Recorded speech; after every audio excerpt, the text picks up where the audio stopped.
Hey guys, recently I went through all of my titles, effects, transitions, and generators in Final Cut Pro, and I realized I had so many I never used and that were kind of named weird and were organized incorrectly. So I wanted to go in and change them and make it look a little bit better. But I realized after doing some research there was not a lot on the internet that I found that talked about how you can do this. So that's why I'm making this for you guys today, so you can make your Final Cut Pro look nice and neat and professional and organized.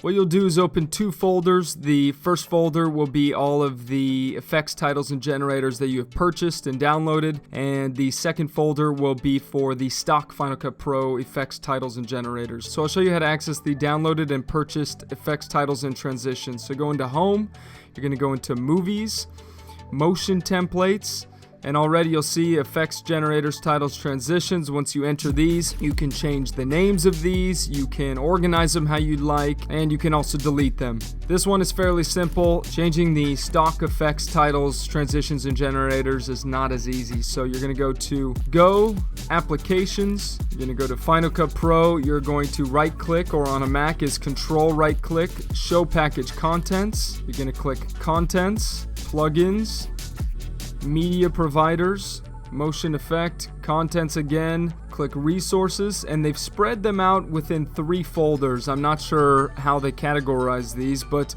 you have PE templates, library, and templates. Most of them are in these two. So for example, PET templates, effects, titles, generators, you have all of these in here. You can change the names, you can delete specific effects or titles or transitions. It's super useful. I found I did not use a lot and some were just taking up space, so this helped out. It's the same with templates. You go in here, you will find different effects, different transitions, generators as well, and you can go and rename them, organize them, delete them, and that's about it. And then once you enter your Final Cut Pro library, it'll all be updated and organized. If this video helped you out, then you might enjoy my other videos, so take a look at my channel after this and consider subscribing.